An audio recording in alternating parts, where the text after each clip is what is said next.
tsunami fatwa di medsos.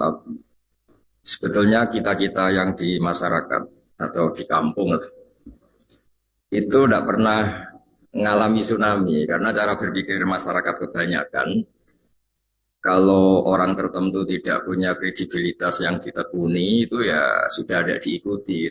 Ibarat kita mau berobat ya tidak ke polisi gitu. Kalau kita ke kemalingan ya tidak ke dokter. Jadi sebetulnya masyarakat itu sudah profesional lah. Kalau sengketa hukum ya kita ke pengadilan ya.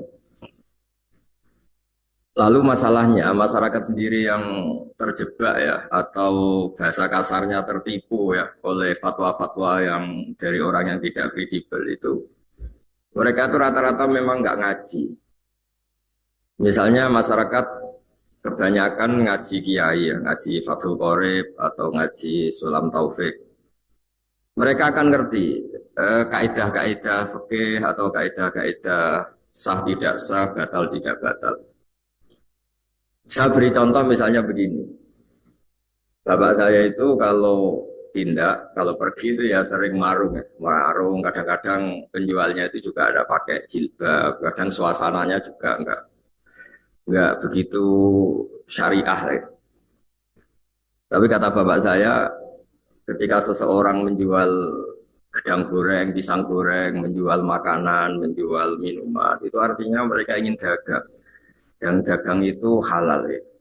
Dan itu artinya ingin ikut sunnah Rasul bahwa transaksi itu baik dan mencari halal itu ibadah. Jadi kalau kita bisa ingat-ingat sisi baiknya, kenapa kita ingat-ingat sisi kurang baiknya? Itu juga bagian dari kearifan yang menjadikan kita ini bijak. Menghadapi apa saja itu lihat sisi baiknya. Bagaimana adab atau akhlak Rasulullah SAW. Pernah juga ada orang yang meninggal karena minum oplosan. Ya meninggal betul karena oplosan. Terus banyak kiai, sebagian tanya saya, Gus ada hadir gak di jenazahnya? Saya bilang kamu hadir saja, tapi dia matinya karena minum oplosan, Gus. Anda hadir sebagai pengawal syariat Islam bahwa mayit ini mayit Muslim yang harus disolatkan, dikafani, disolatkan. Kemudian dikebumikan secara terhormat sesuai syariat Islam.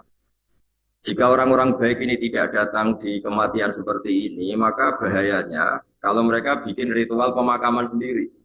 Karena matinya itu karena minum, nanti dimandikan pakai arak. Itu juga kita yang kerepotan itu. Karena kiai-kiai tidak datang, mereka mengubur dengan caranya mereka sendiri. Mungkin dikubung berdiri atau dicemplungkan gitu saja tanpa menghadap kiblat. Hanya kiai sepakat, oke Gus kita datang, tapi bukan penghormatan terhadap orang itu, tapi terhadap syariat Islam. Begitu juga saya pernah diundang hadir di acara akad nikah, yang punya gawe sudah bilang, Gus nanti ada acaranya ada ketoprak itu ya semacam kesenian kuno. Itu. Tapi akadnya itu Gus nggak bareng, jadi akad dulu baru nanti ada kesenian ketoprak. Jadi kan nggak perlu ikut nonton katanya. Terus saya bilang, ya oke saya datang di akadnya, karena saya kiai ya tidak akan melihat ketopraknya kata saya.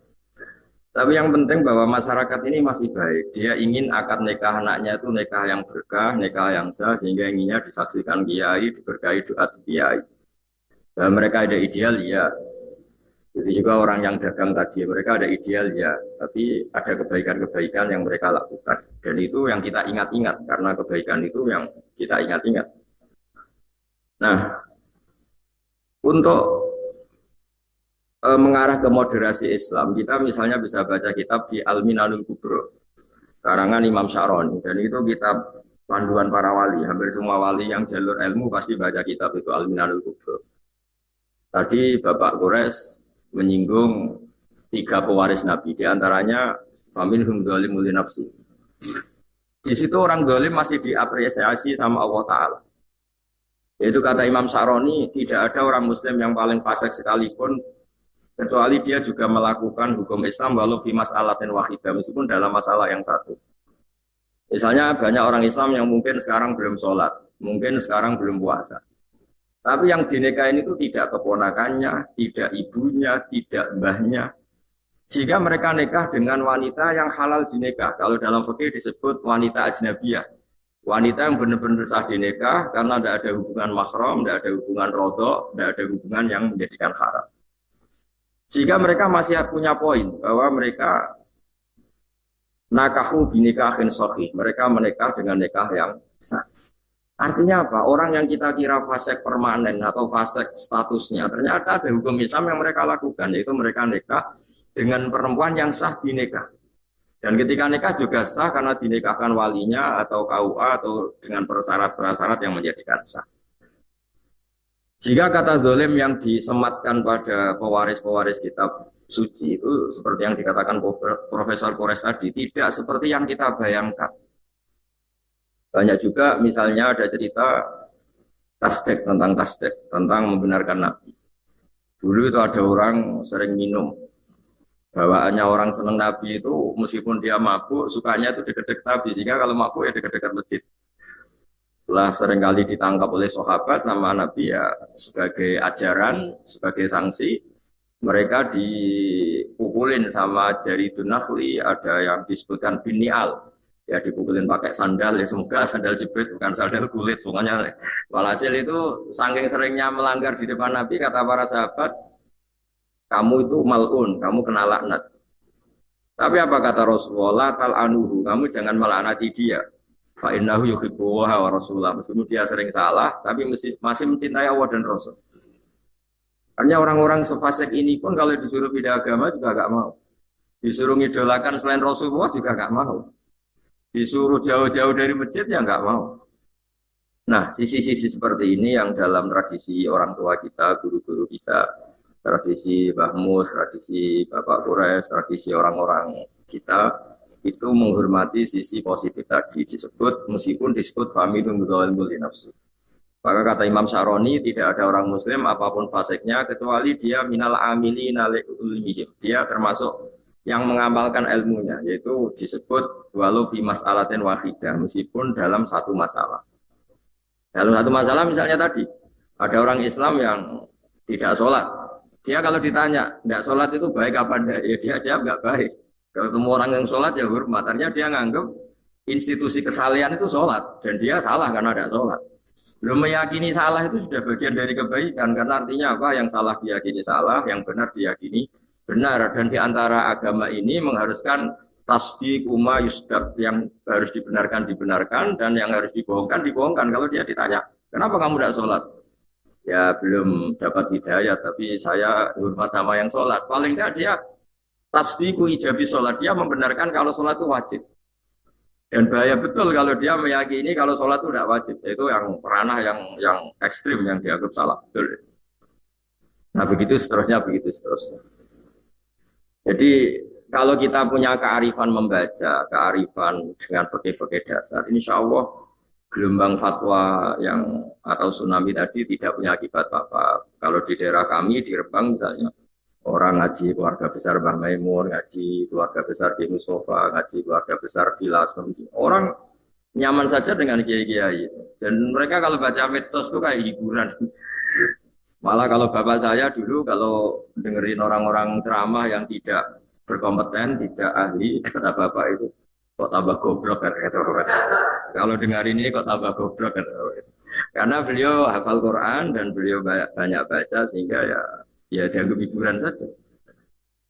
Berikutnya saya beri beberapa contoh ini, saya bawa beberapa supaya fatwa yang berseliweran itu kalau misalnya kita mengkaji peristiwa-peristiwa penting, misalnya ini yang diceritakan Imam Syafi'i, karena fikih itu yang saya tekuni juga yang saya pelajari terus-menerus. Saya sedikit cerita begini misalnya.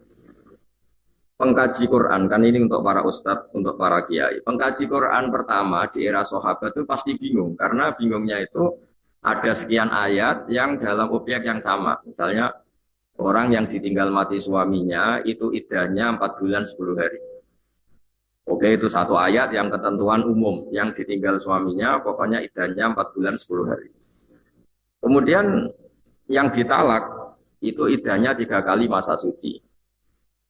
Terus kemudian ada keterangan kaidah umum lagi, wa ulatul ahmali ajaluhunna ayyadha'na hamlahunna, bagi yang sedang hamil itu iddahnya, masa iddahnya selesai kalau sudah melahirkan. Oke, itu semuanya kaidah umum. Suatu saat ada sahabat perempuan, sahabiah, namanya Subeah al-Aslamiyah. Itu suaminya meninggal dan baru 16 hari, kira baru 16 hari atau berapa hari itu, hanya beberapa hitungan hari. Itu melahirkan. Baru 16 hari. Nah, ya taruh saja kita ngikuti riwayat yang 16 hari. Misalnya. Yang jelas semuanya sepakat tidak sampai 20 hari. Lalu sahabat-sahabat berdebat. Idahnya itu abadal ajalain. Ya kita ngambil idah terlama. Yaitu nunggu 4 bulan 10 hari. Tapi banyak sahabat yang bilang ini kategorinya wa ulatul ahmal ajaluhunna ayatuna hamlahun. Karena dia sudah melahirkan. Ya sudah idahnya selesai. Nah jadi kalau kebimbangan seorang kiai atau mustahid itu pasti nggak bisa dihindari. Bahkan itu zaman sahabat. Untungnya tentu zaman itu masih ada Rasulullah Shallallahu Alaihi Wasallam yang memutuskan bahwa yang jenis seperti ini ikutnya partai, ikutnya kelompok, ya karena dia hamil sudah melahirkan ya selesai idahnya. Tapi begitulah kira-kira di ayat-ayat umum. Di ayat-ayat umum ini kita-kita ini pasti terjebak. Ada orang yang punya semangat Al-Furqan. Yang penting antara hak dan batil itu jelas. Demarkasinya jelas, pemisahnya jelas. Misalnya ngambil sikap terlalu tegas. Ada yang bacanya bil hikmah terus, layinul janib terus. Sehingga ngambil sikap lunak selunak-lunaknya. Sampai ngerti barang-barang yang gak benar juga lunak. Gitu. Nah hal-hal seperti ini kemudian terus banyak yang mempermudah istilah disebut wasatiyah karena antara yang terlalu ekstrim dan terlalu lunak. Ya apapun istilah-istilah itu sebagaimana dikatakan Pak Quraisy bahwa wasatiyah atau ausat itu memang maknanya itu yang terbaik. Seperti tadi di surat qala ausatuhum alla faqul lakum laula tusabbihun. Dan kalau kita baca manaqibu Rasulillah atau fadhailu Rasulillah, nasab Nabi juga disebut ausatul arabi nasaban. Jadi Nabi itu nasab terbaik itu juga redaksinya ausatul arabi nasaban. Kemudian berikutnya saya bawa juga kitab Sahih Muslim. Di sini dijelaskan pentingnya baca. Saya ulang lagi pentingnya baca. Dulu orang pinter itu ya di mana-mana orang pinter itu ya punya sisi agak-agak kontroversi. Tapi kontroversinya orang pinter itu ya karena saking pinternya. Ada orang soleh, saya ulang lagi ada orang soleh. Itu kalau punya uang itu inginnya ya sedekah saja. Ternyata yang dia sodakoi, yang beliau sodakoi itu zania. Zania itu ya orang nggak bener lah kira-kira gitu zania orangnya. Kemudian jadi gunjingan, fasbahu ya tahaddasun. Kemudian jadi rame kan, ini orang soleh kok sedekahnya sama orang berzina. Kemudian gosip itu belum selesai, gunjingan itu belum selesai, dia sodakoi lagi yang dikasih itu sarik, pencuri. Jadi gunjingan lagi, ini orang soleh nggak sodako sama ustadz atau ke fakir miskin malah kesarik karena mencuri. Geger lagi. Geger belum reda, dia sodako lagi dikasihkan orang kaya. Geger lagi, ini tidak ngasih orang fakir malah ngasih orang kaya. Tapi apa ya reaksi Allah Ta'ala? Allah itu memberitahu si orang soleh tadi. Amma sodakotuka fakot kubilat. Ada yang baca fakot kobil itu ya. Kalau sodako kamu sudah saya terima atau fakot kubilat sodako kamu sudah diterima. Terus kemudian orang soleh tadi ketika memberi penjelasan sama khalayak ramai kata beliau zania orang sampai jadi zania jadi apa menjual diri itu karena butuh uang. Kalau dia tidak soleh mungkin ngasih uang pezina ini ya karena order mungkin pesen jasanya. Tapi karena dia orang soleh Kamane cara Jawa itu nduk kowe zina muga golek duit. Saiki tak kei duit tapi ora usah zina. Kamu zina itu karena nyari uang. Kamu sekarang tak kasih uang tapi tidak usah zina. Maling juga gitu, copet sampai nyopet karena nyari uang. Sudahlah kamu tak kasih uang dan itu harusnya kamu cukup tidak perlu nyopet lagi. Kemudian saya ngasih orang kaya supaya dia belajar. Bahwa orang itu tidak hanya mendapat tapi juga menjadikan orang fakir itu menerima. Dia roh rasanya menerima ternyata asik, menerima uang ternyata asik. Sudah ada kerja, dapat uang, tahu-tahu dikasih orang itu kan senang. Enggak dari kerja, enggak dari prestasi, dikasih uang senang. Gara-gara dia senang dikasih itu dia bayangkan betapa senangnya orang yang dikasih. Apalagi kalau orang yang dikasih itu orang-orang fakir. Jadi barokahnya baca itu orang yang akan ngerti. Orang yang akan ngerti ternyata kontroversi orang-orang terpelajar ini bisa ditopang secara ilmu. Bahkan dulu bapak saya mengajari itu logikanya itu sederhana sekali. Kata beliau berteman sama orang fasik, orang tidak benar itu jangan ya. karena kita takut ketularan tidak benar. Tapi kata bapak saya, logikanya bisa dibalik. Orang benar itu harus diajak ke baik dan bisa ngajak kalau berteman. Kalau nggak mau berteman aja nggak mau, bagaimana cara mengajak gitu. Jadi itu kan terus orang kemudian bisa menerapkan dua nasihat tadi. Sekiranya Anda tidak tertular, tidak terkontaminasi, tidak terbentuk oleh orang fasik tadi, maka sebaiknya berteman. Karena tadi yang si fasik yang terbentuk oleh Anda. Jadi saya siru fasikun solihan. Yang fasik akan jadi soleh karena berteman kamu. Tapi sekiranya kebalikan, si soleh rawan terkontaminasi, sing saya siru solihu fasikun, yang soleh menjadi fasik ya jangan. Nah kira-kira di teks Quran, itu semuanya hampir seperti itu. Ada cerita-cerita Nabi atau orang-orang soleh yang begitu tegas dengan kebatilan. Karena kebatilannya pada titik yang sudah dilurung, ingin menghabisi kebenaran. Itu yang cerita-cerita perang Nabi. Satu kebatilan yang ekstrim yang ingin menumpas kebenaran. Kayak Abu Jahal dan kawan-kawan itu bukan sekedar batil, mereka ekstrim ingin menumpas kebenaran. Kalau itu ya babnya kafir harbi. Seperti orang Jawa, kita semua ini orang lunak, orang Indonesia, orang Timur lunak. Tapi selunak-lunaknya kita ya tidak manggakno penjajah. Masa penjajah di manggakno? Karena mereka ingin menghabisi kita, mengusir kita dari negara kita. Nah itu yang bab-bab perang kira-kira konteksnya seperti itu. Tapi bab-bab di luar itu pasti semuanya itu bihikmati wal mau'izatil hasan. Jadi saya mohon tema ini mungkin ya baik dalam konteks di kota atau orang-orang yang sibuk pakai virtual, pakai medsos. Jadi kalau di kita di Rembang, di daerah Kudus, daerah-daerah kawasan sini, kayaknya itu masyarakat sudah tahu lah siapa yang perlu didengar sama ndak. Orang nggak pernah ngaji, ngomong hukum itu ditertawain. Itu kenapa itu? Mana aneh itu. Jadi sudah. Karena ya di sini orang tuh ngaji sama keluarga besar Mbah Maimun, keluarga besar Mbah Mus, keluarga besar Lasem, keluarga besar. Ya terus masih ada masyarakat umum yang ngaji juga, ada kiai-kiai yang santri-santri beliau ngaji. Jadi terus ini itu ngurai semua kitab ngomong hukum gitu. Kira-kira gitu. Tidak bisa baca kitab ngomong hukum itu pasti nggak menceritakan pendapat Allah dan Rasul. Pasti menceritakan pendapatnya sendiri. Karena kalau pendapatnya sendiri ya kita bisa ngapain dengerin dia katanya. Jadi kalau gelombang itu makanya judul ini di daerah saya itu judul aneh gitu. Tapi mungkin teman-teman di PSI, Mas Nurdin dan Mas Arifin semuanya saya terima kasih. Pak Mukhlis Hanafi semuanya itu teman-teman saya. Saya juga ikut khidmat di pondok Pak Kures, di pondok Habib Ali, Habib Hussein, semua keluarga besar. Saya terima kasih karena mungkin itu secara nasional jadi masalah. Tapi saya pastikan di daerah-daerah kayak di daerah Mbak Al-Banjarinya, Mbak Arsad, di daerah Sumatera, di beberapa daerah yang sudah punya kultur ngaji sama tokoh-tokoh di sana. Di Banten ada keluarga besar Senawawi, di Madura ada keluarga besar Syekhona Khalil, di Jombang ada keluarga besar Basim, bahwa Habib Bisri, insya Allah di Jogja ada keluarga besar Bali Maksum, ada keluarga besar Pak Azhar Basir, banyaklah tokoh-tokoh yang kulturnya itu ngaji.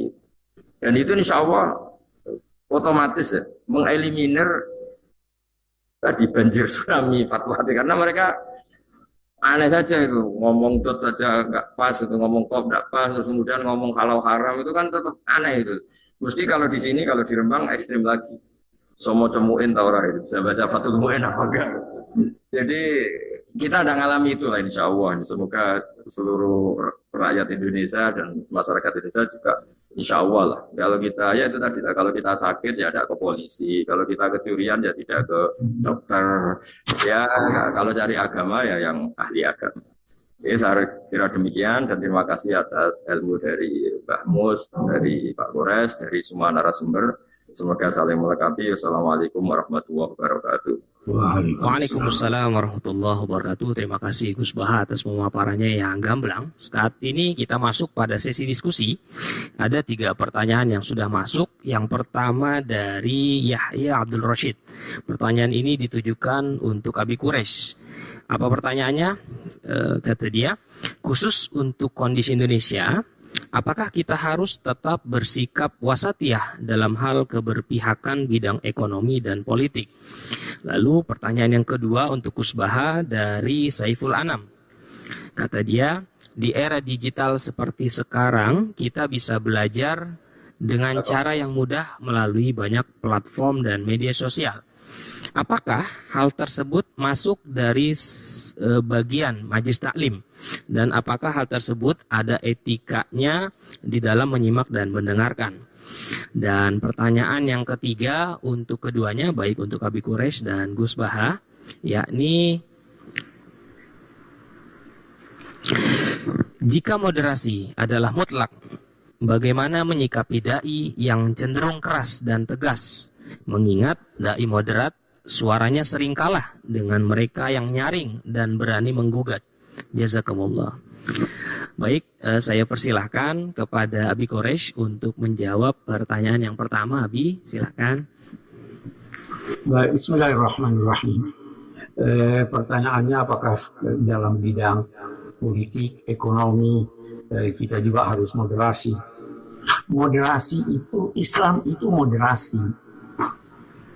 Tidak ada ajarannya yang menyimpang dari moderasi, termasuk bidang ekonomi dan politik. Tetapi, saya ingin katakan begini, jangan fahami moderasi itu pertengahan. Sejak pertama saya berkata, tapi yang terbaik. Karena itu, kalau kita punya istilah, kita ini negara non-blok, tidak memihak ke kiri dan ke kanan, itu bukan berarti tidak memihak, tetapi bukan berarti bahwa kita pasif. Kita memihak kepada yang terbaik. Ukuran baik adalah baik di sisi Allah dan baik bagi masyarakat. Jadi ekonominya moderasi dalam arti harus yang terbaik. Politiknya moderasi harus yang terbaik, bukan moderasi pasif, tapi moderasi aktif yang menjadikan Anda melihat kiri dan kanan, melihat apa yang terbentang, lalu memberikan penilaian bahwa saya harus begini. Saya kira itu hemat saya. Pertanyaan ini mungkin lahir karena memahami moderasi dalam arti pertengahan, tidak kiri tidak kanan. Moderasi itu seperti wasit. Wasit itu dia persalahkan yang salah, dia mendukung yang benar. Penalti yang kena, yang memegang bola di area terlarang itu aktif. Kalau wasit tidak aktif, tidak jadi pertandingan itu. Saya kira demikian ya. Oke. Ya, terima kasih Abi. Lalu pertanyaan kedua, silakan Gus Baha. Bismillahirrahmanirrahim. Sebelum saya menjawab, saya apresiasi, saya terima kasih sama kiai-kiai yang di daerah, yang di kampung-kampung, yang bikin atau menjelaskan mabadi fikih, pokok-pokok fikih. Karena ini landasan atau dasar mereka bisa mengenyam lah atau nikmati suplemen yang namanya dakwah atau ngaji lewat virtual itu. Sama mereka bisa sholat dasar atau cara wudhu yang benar dasar oleh kiai-kiai kampung. Kita juga susah menerangkan misalnya fadhailu sholat, keistimewaan sholat. Sementara mereka nggak diajarin sholat di daerah masing-masing. Makanya sebelum saya jawab, apresiasi saya, doa saya untuk semuanya yang mengajarkan pokok-pokok fikih di kampung maupun di kota maupun di daerah-daerah pedalaman. Karena landasan keabsahan ngaji virtual itu ya berdasar asasuddin atau mabadi fikih itu selesai. Misalnya di kota-kota ada misalnya gerakan Islam sholat khusyuk, gerakan misalnya sunnah rasul, gerakan sedekah, gerakan haji atau umroh. Semuanya itu karena selesai di kampung-kampung mereka diajarkan. Orang itu boleh sedekah setelah urusan primer keluarga selesai. Orang boleh haji kalau yang kebutuhan pokok selesai. Orang boleh apa setelah aturannya ini. Nah, kemudian kita tinggal nimpalin misalnya sholat khusyuk. Apa artinya khusyuk ingat Allah kemudian sholatnya membawa najis? Atau sholatnya syarat dan rukunnya tidak terpenuhi, itu nggak ada gunanya semua ingat Allah di semua sholatnya, sementara dia tidak baca Fatihah, hanya baca Allah saja, itu kan jadi kacau. Misalnya sholat yang penting ingat Allah, setelah takbir dia Allah, Fatihah enggak, baca yang wajib-wajib enggak. Nah, semua itu numpang liwat. Makanya guru-guru talaki kalau di bahasa keluarga Quran, keluarga kami disebut musyafahah. Musyafahah itu guru sebenarnya yang bertatap muka, yang interaksi terus-menerus, itu guru sebenarnya. Tapi kemudian di era digital, orang terus sebagian belajar dari medsos, yaitu sifatnya itu ya tambahan. Saya mohon itu sifatnya tambahan.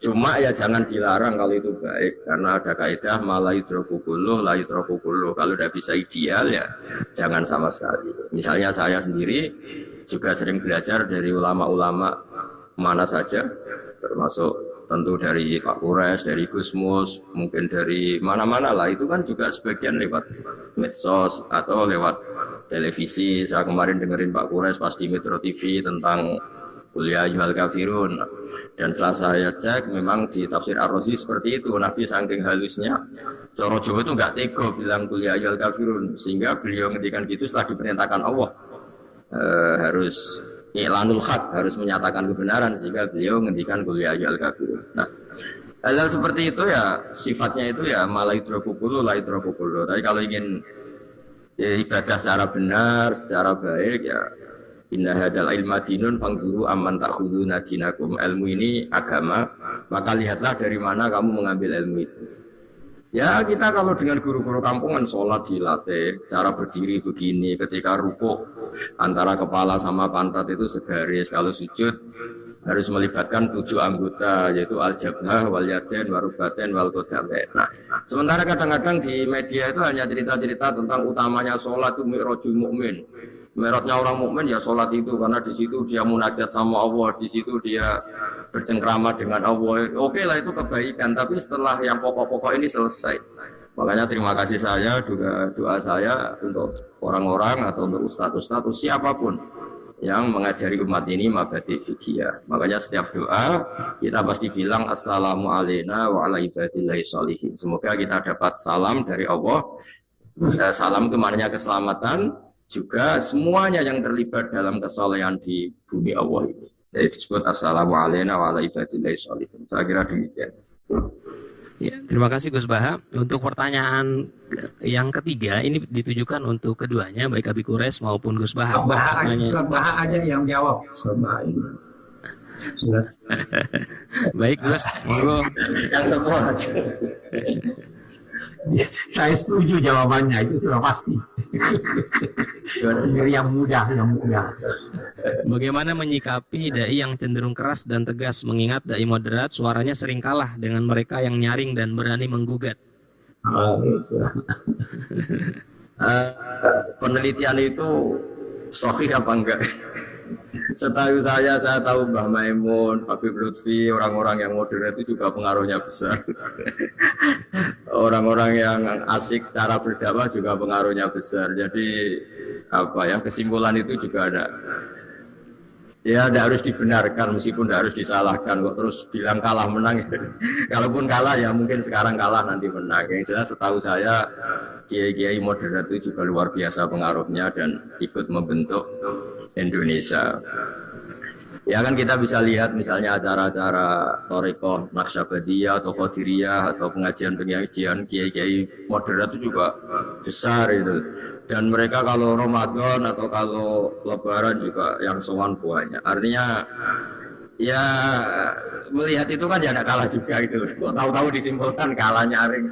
Ya kalau yang lantang sama yang tenang ya nyaring yang lantang gitu. Ya ukurannya jangan gitu ya. Ya ukurannya tadi lah. Yang kita akan dilatih ikhlas, itu tidak perlu punya akibat menang kalah lah. Kalau dakwah ikhlas aja, tidak usah pikir menang kalah gitu. Ya udah, pokoknya kalau kebaikan kita utarakan, nyari ridhonya Allah dan Rasul, dan memang umat ini berhak dapat ilmu ya, balighu anni walau ayat. Jadi kita menyampaikan ilmu itu, saya itu kalau ngaji senangnya bukan main, karena itu cara saya menggugurkan dosa. Karena kalau betul saya orang alim menyampaikan ilmu itu wajib gitu. Nah kalau betul saya orang bodoh, saya ngajinya pakai ihya, pakai kitab, kan tinggal baca. Kayaknya kemungkinan salah itu ya kecil. Ya buat variasi aja, namanya manusia ya salah gitu. Tapi kalau ada referensinya kan ya sudah tinggal baca, terus ya bantu lah. Tapi kita tidak pernah merasa berjasa karena ilal ladzina taqu wa aslahu wa bayanu. Ketika kita menjelaskan ke umat ketentuan-ketentuan Allah dan Rasul itu bagian dari kafaratul dzunub, bagian dari kafarah kesalahan kita. Sehingga disebut wa innal alim la yastaghfiru lahu man fis samawati wa man fil ardi hatta al-khitan fil bahr. Sebagian riwayat wa inna mu'alliman nasi al khaira la yastaghfiru lahu man fis samawati wa man. Jadi kalau saya ngaji, Bapak Kures ngaji, semua ngaji, Mbah Mus, selain dapat pahala itu dijamin diistighfari oleh man fis samawati wa man fil ardi. Kalau man fis samawati itu istrinya malaikat Jibril, Mikail itu kan pasti makbul tuh, keren itu pasti itu orang-orang top gitu. Ya karena tadi ya udah ada usah mikir ngaji kok mikir menang apa kalah, suara kita didengar apa enggak. Ya Anda ngalatih kita ada ikhlas itu. Sudah kalau ya bisa ditambahkan oleh Abi Dures supaya lebih jelas. Ya, saya kira demikian. Ya mohon Abi untuk tambahan sedikit dan sekaligus minta kesimpulan closing statement. Iya, saya kira sebenarnya tidak perlu ditambahkan. Kalau sudah manis kemanisan itu, orang yang sakit gula tidak boleh manis-manis terlalu banyak. Sudah benar itu intinya, bahwa jangan menganggap suara keras itu pasti menang. Boleh jadi yang lemah lembut itu lembut masuk di hati belum nampak sekarang. Ya jadi cara menilainya itu keliru. Pada akhirnya kebenaran itulah yang menang. Ya kan? Nah, jadi tidak usah mengharap bahwa hasilnya sekarang dan di sini hasilnya pasti ada. Ya, itu pernah antara lain batil dan hak itu bertengkar. Batil berkata saya lebih tinggi kepala saya. Hak berkata kaki saya lebih kuat karena terhujam ke bawah. Saya ditopang oleh orang kuat, orang kaya. Hak berjawab, saya ditopang oleh orang baik dan oleh Tuhan. Jadi jangan menganggap bahwa kalau sudah suara besar ini sudah pasti menang. Tidak. Ya toh, kita laksanakan tugas kita. Insya Allah Tuhan bersama kita. Kalau bukan sekarang, besok. Kalau bukan besok, lusa. Pada akhirnya ja'al haq wa zahaqal batil innal batila kana zahuqa. Oke, saya kira itu. Terima kasih Abi. Closing statement Gus Bah, mohon untuk terakhir ini. Sudah cukup. Baik. Assalamualaikum.